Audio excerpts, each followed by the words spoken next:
Good morning students. आज हम करेंगे विषय हिंदी का कक्षा 9 का पुस्तक स्पर्श धूल का दोहरान कार्य, जिसमें हम करेंगे पाठ्य पुस्तक के प्रश्न उत्तर।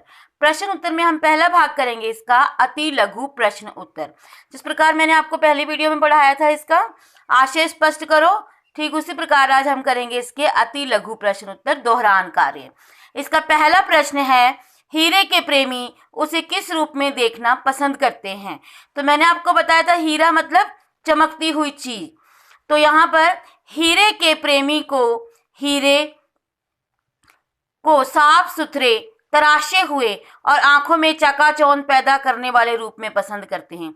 हीरे का प्रेमी कौन हुआ?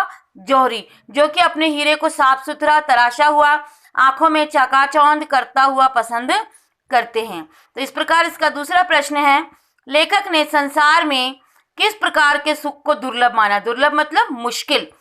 लेखक ने संसार में उस सुख को दुर्लभ माना है जो जवानी में अखाड़े की मिट्टी में सनने से मिलता है। कुछ लोग मिट्टी से नफरत करते हैं, लेकिन जो लोग बचपन में मिट्टी से खेले होते हैं वो जवानी में भी मिट्टी से ही प्रेम करते हैं, मतलब अपने पर जीवन तक वो मिट्टी से प्रेम करते हैं।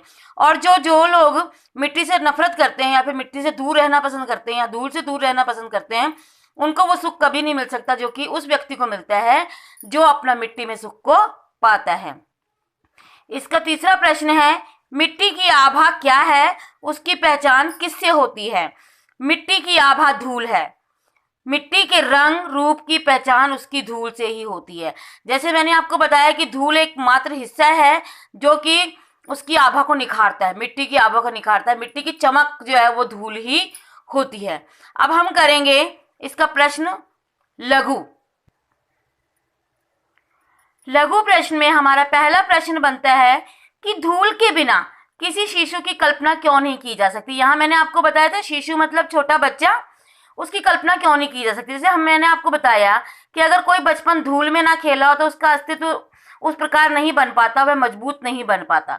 धूल के बिना किसी शिशु की कल्पना इसलिए नहीं की जा सकती क्योंकि शिशुओं को धूल में खेलना, जैसे हमें पता है बच्चों को धूल में खेलना अच्छा लगता है। धूल सना मतलब धूल से सना शिशु का मुख उसकी सहजता को और भी अधिक निखार देता है, मतलब धूल से सना हुआ बच्चा और भी सुंदर दिखाई देता है। इसी कारण शिशुओं को धूली भरे हीरे भी कहा गया है। जब हमने पाठ पढ़ा था सबसे पहली पंक्ति यही थी ना कि धूली भरे हीरे कहलाए, मतलब छोटा बच्चा धूली भरा ही अच्छा लगता है। प्रश्न दूसरा है हमारा, हमारी सभ्यता धूल से क्यों बचना चाहती है। वे जो हम आजकल के लोग हैं या फिर हमारा जो आजकल का कल्चर है, हमारी संस्कृति है, हम लोग धूल से क्यों बचते हैं। आधुनिक युग का अभिजात वर्ग, अभिजात वर्ग कौन सा हो गया? ऊंचा वर्ग, जो दिखावे की तरफ होते हैं। धूल इससे बचना चाहता है ताकि उसकी दिखावे की चमक दमक फीकी ना पड़ जाए। अक्सर जब हमारी मम्मी हमें अच्छे ड्रेसेस डाल देती हैं तो हमें कहती है कि मिट्टी में मत जाना, गंदे हो जाओगे, कपड़े गंदे हो जाएंगे। तो अपनी ऊपरी दिखावे और चमक धमक को बनाए रखने के लिए हम मिट्टी से दूर रहना पसंद करते हैं। ये लोग अपने बच्चों को धूल मिट्टी में खेलने से मना करते हैं। वे धूल से सने हुए शिशु को इसलिए नहीं उठाते कि कहीं उनके वस्त्र मैले ना हो जाएं। अतः अपनी ऊंची चमक धमक को बनाए रखने के लिए हम धूल मिट्टी से बचना चाहते हैं।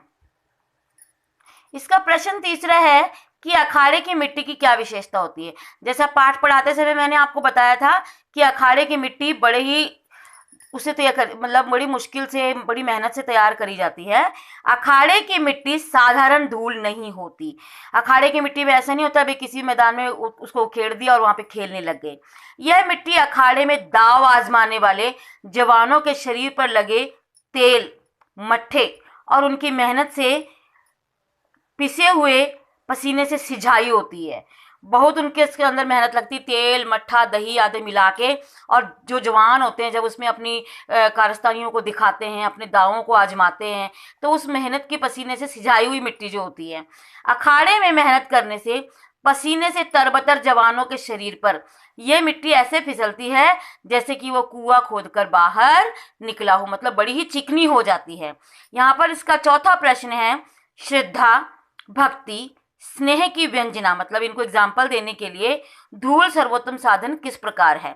जैसे कि लोग कहते हैं कि धूल के समान तुच्छ कोई नहीं है। मिट्टी को पवित्र माना गया है, जबकि सती, जो सती होती है वो धूल को माथे से लगाकर उसके प्रति अपनी श्रद्धा और भक्ति को प्रकट करती है। वीर योद्धा धूल को आंखों से लगाकर उसके प्रति अपनी श्रद्धा बताते हैं। तथापि यूलियस ने विदेश से लौटने पर अपने देश के प्रति अपना स्नेह व्यक्त करके, मतलब अपना प्रेम व्यक्त करके इथाका की धूल को चूमा था। इस प्रकार धूल श्रद्धा, भक्ति और स्नेह व्यक्त करने का सर्वोत्तम साधन है। हमारा अंतिम और प्रश्न 5 है। इस पाठ में लेखक ने नगरीय सभ्यता पर व्यंग किया, मतलब शहरी सभ्यता पर।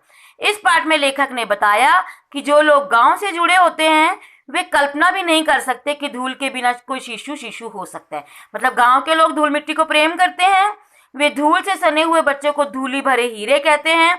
आधुनिक नगरीय सभ्यता, मतलब आज के शहर के लोग बच्चों को धूल में खेलने से भी मना करते हैं, क्योंकि यदि धूल से सने हुए बच्चे को उठाएंगे तो वो मैले हो जाएंगे।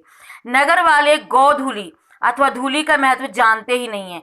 शहरी लोगों को पता नहीं है कि गोधूली मतलब जो शाम का समय होता है जब पशु अपने घर को लौट रहे होते हैं, गांव का वह समय, उसको नगर वाले लोग नहीं समझ सकते, क्योंकि नगरों में तो धूल धक्कड़ होते हैं, गोधूली नहीं होती। अतः लेखक ने नगरीय सभ्यता को हीन भावना से युक्त माना है। कहने का मतलब यह है कि जो शहर के लोग होते हैं वो धूल मिट्टी से नफरत करते हैं। उम्मीद करती हूँ कि रिवीजन पार्ट में आपको अधिक समझ आया होगा। घर पर रहें, सुरक्षित रहें।